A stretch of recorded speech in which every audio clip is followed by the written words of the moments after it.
Komið blessuð og sæl, verið velkomin með okkur í Hvíta máva. Gestur okkar kona sem hefur farið víða, ferðast mikið, enda hefur unnið við ferðamennsku í áratugi. Ásdís Árnadóttir heitir hún og ég ætla kannski að spyrja hana hvert hún vill senda mig ef ég ætla að fara til útlanda. En verið velkomin að fylgjast með okkur.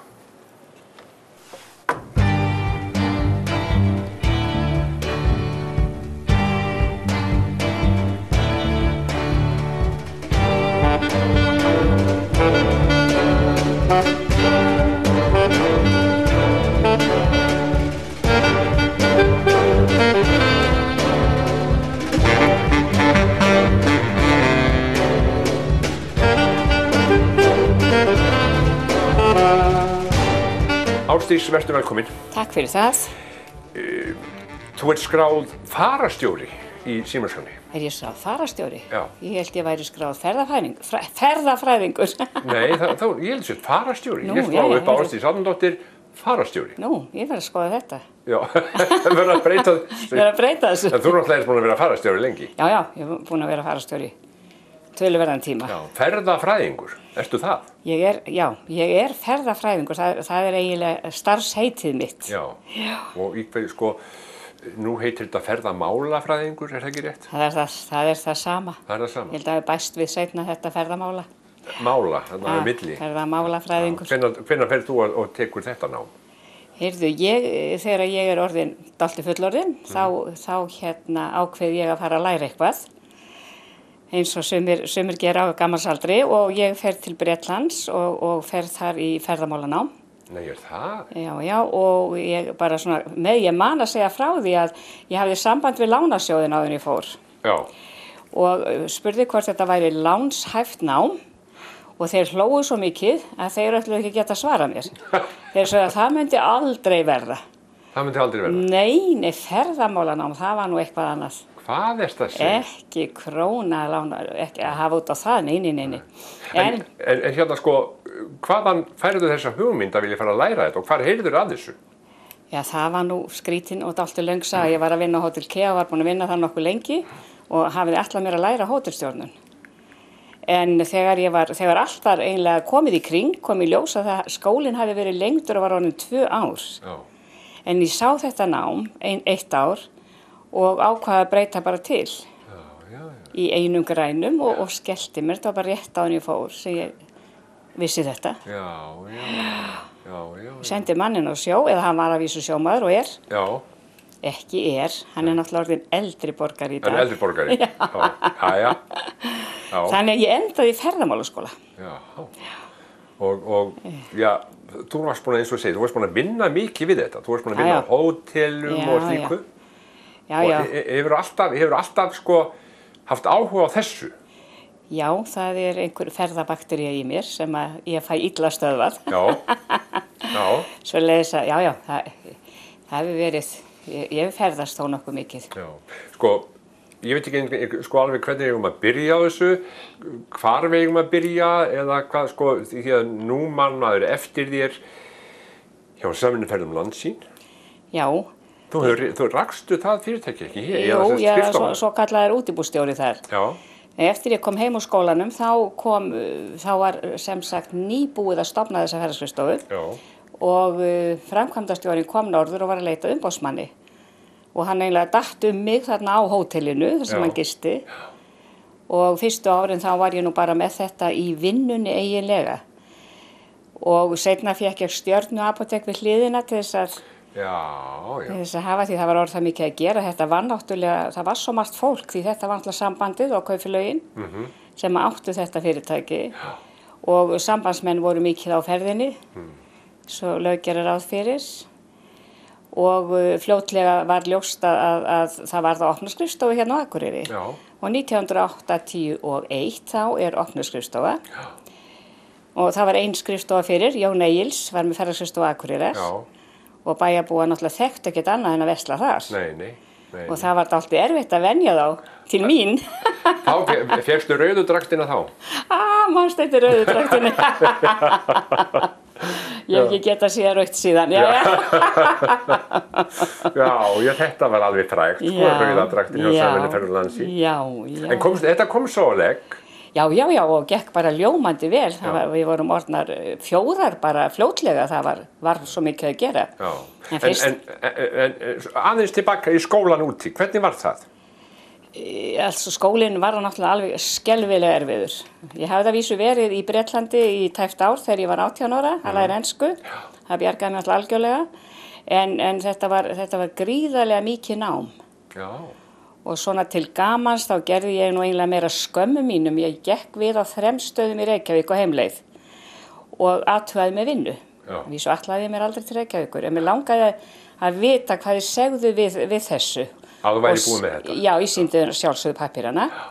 Hjá flugleiðum sögðu þeir mér að þeir myndu aldrei, ég sagði náttúrulega að við höfðum hlustað á svo mikið af fyrirlestrum hjá breskum flugfélögum sem voru komin út í leiguflug líka, sem var þá nýtt á þessum árum.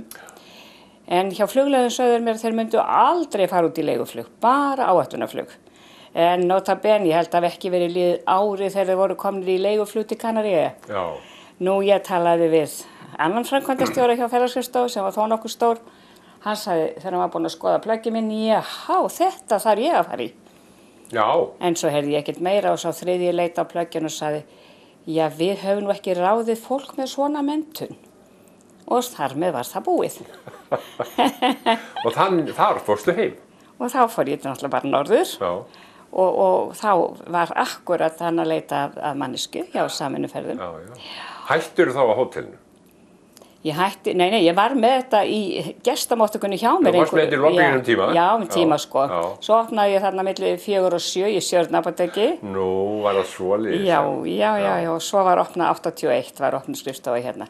En Ásdís, var þetta ekki bara þannig, ef að menn fóru til útlanda, eða fólk vildi fara til útlanda, þá var það í gegnum ferðaskrifstofu? Jú, mikil ósköp, ekki bara til útlanda, til Reykjavíkur og í innanlandsflug. Við gáum út endalausa farsæla milli Akureyrar og Reykjavíkur. Nei, er það? Já. Fólk var ekkert að fara óþörfu fram á flugvöll eða gat keypt þetta inn í bæ. Já. En var það þá ekki dýrara fyrir vikið? Nei. Tók þið enga þjónustu? Nei, ferðaskrifstofur fengu náttúrulega einhvern smá umboðslaun af seldum farsælum. Hvers sem það var, hvort sem það var innanlands eða utanlands. Já, þannig var þetta rekið. Innanlands líka? Já, endalaust. En fyrst að menn tóku svona á móti þér, í sambandi við þá gefum með diplóma upp á ákveðin nám, ferðamálanám, þá hefur þetta bara verið alveg splungun nýtt. Já, það hlýtur að vera. Ég svo sem kynnti mér það aldrei, en það ekki langt síðan að það hringdi mér blaðamaður og vildi fá mig í viðtal og sagði mér það að ég myndi sennilega vera fyrsti Íslendingurinn sem hefði farið í ferðamálanám. Já. En ég selði ekki dýrar en ég keypti það því ég fór aldrei í viðtalið. Ég nefnilega hélt bara að þú væri kona sem hefði byrjað í þessu kollnung manneskja og haldið þessu bara alveg til streitu það til í dag. Nei, ekki alveg. Búin að fara til Bournemouth og læra og allt. Já. Þetta var erfitt nám og miklu erfiðara en ég hafði gert mér grein fyrir. Já, af hverju var það svona erfitt? Það var bara mjög langur skóladagur og mikið sem þurfti að skila af heimaverkefnum, endalausar sem sagt ritgerðir.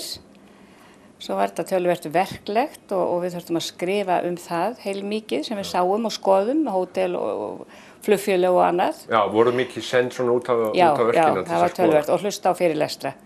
Mikið fyrirlestra hjá flugfélögunum bara. En var þetta ekki gott nám þrátt fyrir það? Jú, mikil ósköp, þetta var gott. Já.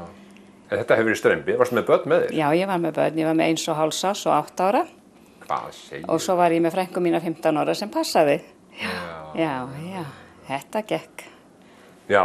Þokkalega, já. Þú ert upphafsmaður þá að þessu ferðamála fræðum? Ég veit ekki hvort þetta er rétt, ég hef ekki kynnt mér það, en... Þú ert frá Akureyri? Ég er fædd á Svalbarðsströnd, hérna á Mógili hérna fyrir handan. Nú? Já, og ólst þar meira og minn upp hjá af og ömmu. Já. Ég vildi ekki bæinn, en pappa og mamma fluttu hingað mjög fljótlega. Já. Eftir ég fæddist, já. En sem sagt, þú hefur þrátt fyrir það, síðan það að þá hefur búið á Akureyri eða hvað? Já, alla tíð búið hér. Hefur þig aldrei langað að fara eitthvað annað eða var nóg fyrir það að ferðast bara til að bæta það upp?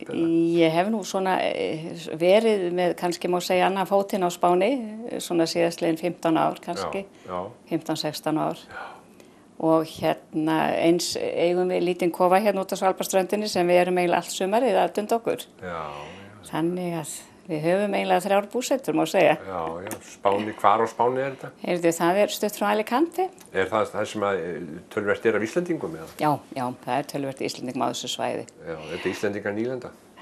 Það má kannski segja það. En það hverstu þá ekki núna yfir háveturna, hverstu ekki þarna niður frá núna? Heyrðu, það eiginlega orðin fastur liður að koma heim fyrir jól og vera heim jólin. Já. Og svona fram í byrjun mars. Þá farið þið? Já. Hvað þið þá lengi? Við komum svona heim í maí til að setja niður kartöflurnar og grænmetið og bara huga sveitastörfunum í sveitinni. Í sveitinni? Já. Hver maður þinn? Hann heitir Eiður Sigþórsson og hann akureyringur. Já.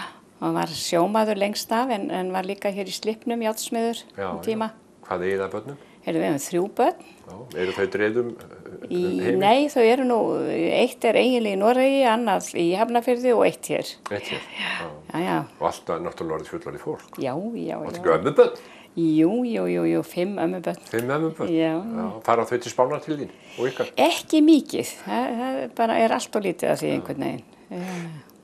Þetta var tíma, Ásdís, að menn sóttu mikið, fólk sóttu mikið í að eigna svona hús á Spáni. Já. Hefur þetta breyst? Já, mjög mikið. Og af hverju þá? Já, í fyrsta lagi náttúrulega færðu ekki gjaldeyrisyfirfærslu til að kaupa lengur. Sem sagt, það lokað fyrir það allavega ennþá. Já. En þetta var svona eins og alda á tímabili, það var mjög mikið það. Við keyptum lítið hús þarna eftir ég byrjaði að vinna þarna svona mikið. Já. Sem fararstjóri og það var svo þægild að ferðast frá Alicante yfir á Kanaríeyjar eða Portúgal eða þar sem Benidorm og þar sem ég var að vinna yfirleitt. Þekkir þetta svæði alveg svona eins og lófan á þér? Já, hvað held. Komið þetta 100 sinnum? Já. Hvert á ég að fara að þessum stöðum ef mig langar til að fara? Á þessa staði? Ég myndi nú senda þig eitthvað annar. Ok. Hvert myndir þú senda mig? Ég myndi senda eitthvað fallegan stað eins og Madeira eða... Já. Eða þú vilt fara ennþá lengra. Já. Til Malasíu til dæmis, í Bólasveinu Malasíu, eða bara allavega til Hawaii. Já. Ég langar til að fara til Hawaii. Er það ekki? Jú, þetta er gaman. Hvernig var í sveitinni? Höldum okkur aðeins í sveitinni. Hvernig var þetta hús? Varstu eininni fullorðið fólk eða voru fleiri börn eða hvernig var þetta? Það var nú, það var mikið af fullorðið fólk hérna. Það var kona í kjallaranum með 2 börn sem hafði ílengst þarna. Svo var náttúrulega afi og amma og svo upp á loftið voru Helga og Kjartan sem það var 1 sonur heima þegar ég var þarna. 2 árum eldri en ég og við lékum okkur náttúrulega endalaust saman. Já. Og náttúrulega maður hafði þetta gamla fólk alltaf stanslaust hjá sér og nærri sér. Já. Og það var náttúrulega alveg dásanlegt. Lærður ekki vísur og svona ljóð og góða sögur? Jú, og hann afi sat á rúmstokknum og við amma sátum á rúminu á móti og hann spilaði fiðluna sína á hverju einasta kvöldi fyrir okkur. Nei. Hann var alveg frábær á fiðlu, spilaði á böllum hér í gamla daga. Já. Það svona voru kvöldin. Já. Það var ekki sjónvarp og tölvur og iPadar og hvað þetta heitir alls saman. Það voru yndisleg kvöld. Já. En sækir þið í sveit? Já, ég sæki mjög mikið í sveit og ég mjög hrifin af skepnum og hef átt skepnur og eiginlega dálítið sveitakona í mér. Ásdís, við verðum að minnast pínlítið á nokkra hluti. Já. Ef ekki að byrja á því þegar þú allt í einu tókst til og safnaði fyrir heitum potti fyrir sem var í rauninni nauðsynlegu fyrir ákveðina einstaklinga. Já, ég tók mig til í fyrra og vegna þess að svo kölluð skammtímavistun, það í gamla húsmæðraskólanum, þar var gert upp heimili fyrir fötluð börn og það töluvert mikið af börnum þar bæði í skólavistun og eins í einhverja sólarhringa samfleytt. Bæði til að hvíla foreldrana, aðalega til þess. En það var engin heitur pottur og þetta fatlaða fólk, það elskar að vera í heitu vatni. Það bara á það sameiginlegt. Já. Og það stóð ekki til að gera heitan pott heldur. Þannig mér datt þetta nú allt einu til hugar að fara að safna handa fyrir pottinum. Já. Það gekk nokkuð vel. Að vísu ég ekki alveg komin með það eins og ég þarf ennþá vegna þess að þetta voru nú vinir og kunningjar aðalega. En það sem kom mér mest á óvart var að stóru ríku fyrirtækin í bænum, þau gáfu mér ekki neitt. Og mörg fyrirtæki sem ég hafði haft í viðskiptum á samvinnuferðum og voru vini mínir. Þetta var mjög einkennilegt. Ég var svolítið hjartabrotin eftir þetta. Ég átti ekki von að þessu. Voru það mestmegnis svona einstaklingar og vinir þínir sem að stóða þessu? Já. Hvað þarftu að safna miklu? Söfnunin stendur núna í 840.000 krónum. Já, hvað þarf mikið? Ég þarf aðeins meira til að gera þetta virkilega gott vegna þess að við breyttum því, við ætluðum að hafa hann í garðinum en það er svo snjóþungt þarna. Það var ákveðið að setja hann á pall sem gengur vestur úr húsinu og það þurfti að stækka þennan pall og það kostar náttúrulega stóran pening. En ég fekk akkurat í morgun símtal frá Akureyrarbæ að það væri búið að samþykkja að byggja þennan pall. Þannig að nú er allt að fara í gang.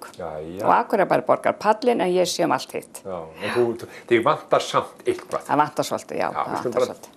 Ég vona bara að vinir mínir í stóru, sterku fyrirtækjunum taki við sér og... Já, en þetta eitthvað svona tiltölulega mikið smottir í. Já, það er það í rauninni, sko. Ertu svona? Tekur þið bara til ef... Já, ég nenni ekki þetta. Finnur til með einhverjum þá ferðu og reynir að gera þetta? Já, ég nenni ekki að hanga yfir hlutunum. Ég vil láta þetta ganga. Þú vilt láta þetta ganga? Alltaf verið svolítið að flýta mér. Já, en er það þá kannski það sem orsakaði áhugaðinn á náttúrulækningafélaginu?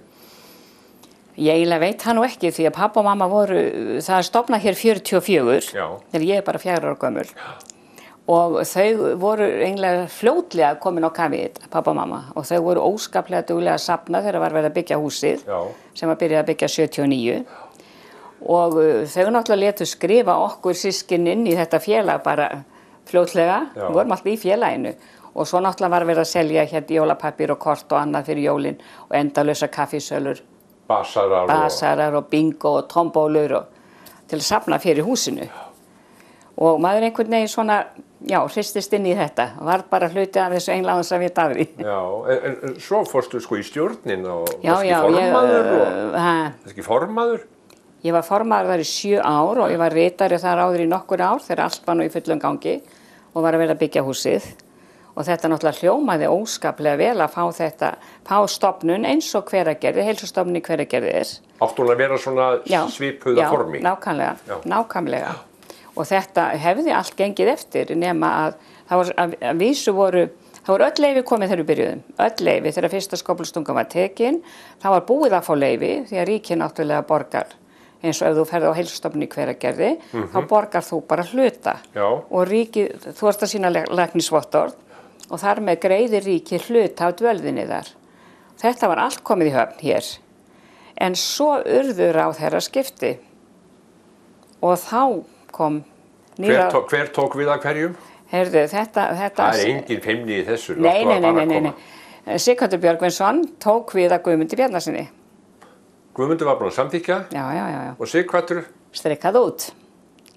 Og sagði að það yrði ekki 2 heilsustofnanir sem yrðu sem sagt niðurgreiddar af ríkinu á Íslandi. Og var það sko réttmætt af honum heldur þau?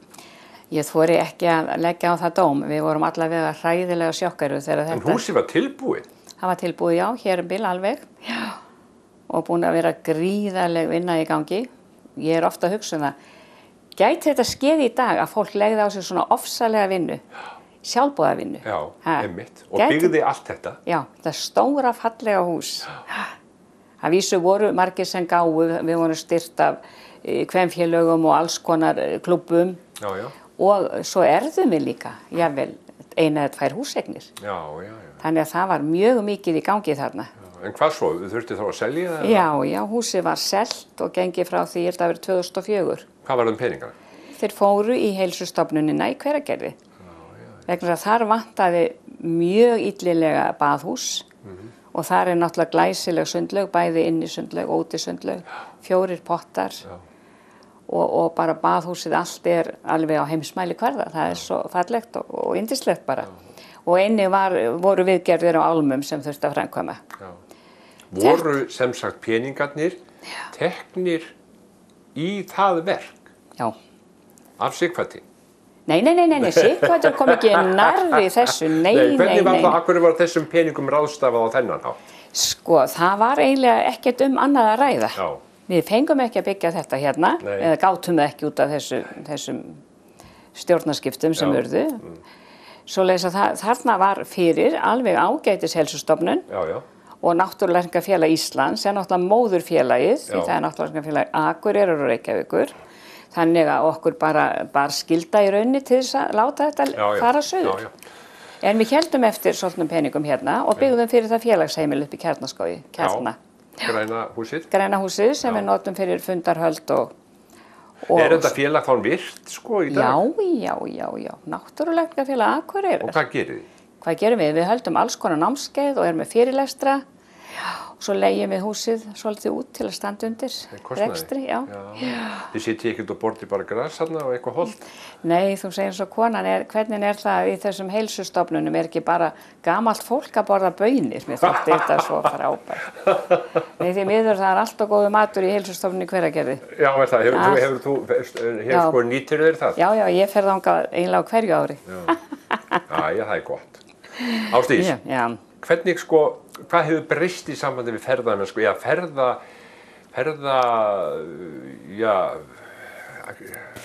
Gleði eða ferðir Íslendinga. Ég man eftir því, hérna í flugsafninu hjá okkur er flugstjórnarklefi af fyrstu þotu Íslendinga sem var mikið notuð einmitt í svona leiguferðir til Spánar. Og ég fór mér sko einu sinni eða tvisvar í svona ferð og það er óhætt að segja það voru allir á perunni sko á leiðinni. Já, þetta hefur breyst alveg gríðarlega. Já, er það ekki? Ég fór stundum farastöri, það var nú með, þegar ég var að byrja í þessu, til London með svona vikuferðir eða helgarferðir og ég man einu sinni við vorum með breska leiguvél að þegar við vorum komin öllum borð þá sagði flugstjórinn það eru 4 menn hérna borð sem eru drukknir og þeir fara ekki með vélinni heim. Mennirnir neituðu að fara úr vélinni. Þá sagði flugstjórinn, ég flýga ekki vélinni heim. Og samningar tókust loksins þegar að ég féllst á það að þau mættu loka barnum. Já, borð? Já, borð í vélinni. Já. Og ég satt hjá einum þeim drukknasta og fekk aðra farþega til að sitja á hinum. Og hann sagði þessi flugstjóri, ég flýg bara ekki með Íslending aftur. En þetta var svo algengt að maður tók all eftir þessu borð í vélum eins og þið vitið sem að voruð á ferðinu á þessum tíma. En þetta hefur alveg gjörbreyst. Og annað sem hefur breyst mikið finnst mér að Íslendingar eru orðnir svo sjálfstæðir. Þegar ég var að byrja í farastjórninni, sérstaklega þegar ég var með eldri borgaraferðirnar, þá þurfti, náttúrulega þessi kynslóð, hún hafði ekki enskuna. Hún talaði bara íslensku, kannski eitthvað í dönsku. Þannig að það þurfti að hjálpa fólki mjög mikið, bæði í banka og við talum eftir að kortin komu og það var svo mikið sem þurfti aðstoða fólk við. Og það voru kannski 10 farastjórar eins og Benidorm yfir sumarið. Í dag er kannski 1 eða 2. Það segir eiginlega mest, ekki sett. Fólki farið að kunna að ferðast. Já, það er sko farið að kunna að ferðast. En er það þá ekki líka þannig að fólki farið að vinna svona ferði sjálf? Það fer ekkert inn á ferðaskrifstofu og segir, mig langar að fara að hinga, viltu bjarga því fyrir mig? Það bara fer í tölvuna og handar ferðir og hótel og bókar allt sjálft? Allt sjálft, unga fólki bókar hnattferðirnar sínar og allt sjálft. Þegar ég var á ferðaskrifstofunni þá var það sko að kom einn inn og ætlaði hnattferð. Maður bara starði allt læmið þau. Það er í hnattferð í dag, ég meina unga fólki það bara, eftir nám þá fer það bara í hnattferð. Það er ekki tilheyra og gengur frá öllu sjálft. Þetta er mikið breyting. Þetta er óskaplega mikið breyting, alveg. En hver er tengingin núna við ferðamennskuna í dag? Það er sem ekki mikið, ég var nú aðalega með eldri borgara, mjög mikið með eldri borgara þegar ég var og var nú svona kölluð skemmtanastjóri á tímabili.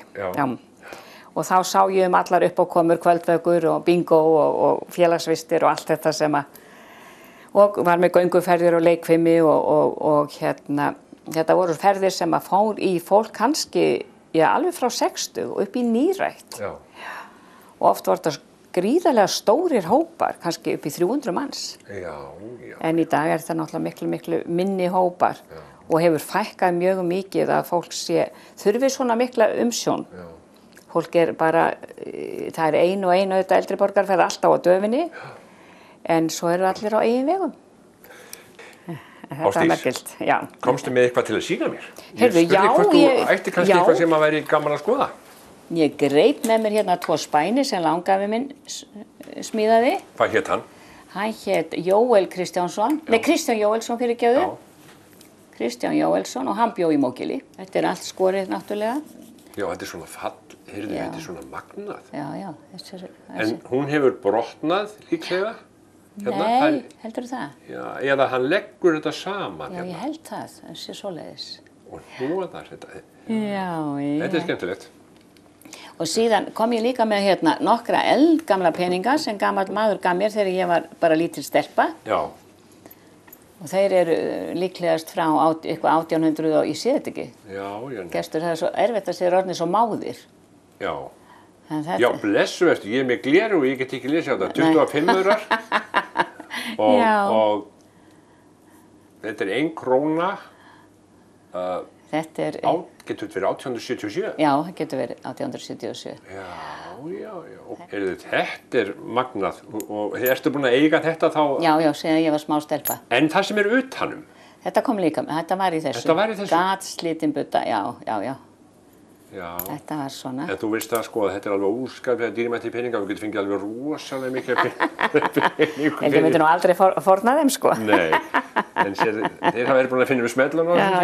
Já, smelluna voru konar þarna. Já, þetta gatslítið. Já, þetta gatslítið. Nú, þá kemur mér þessi einn enn.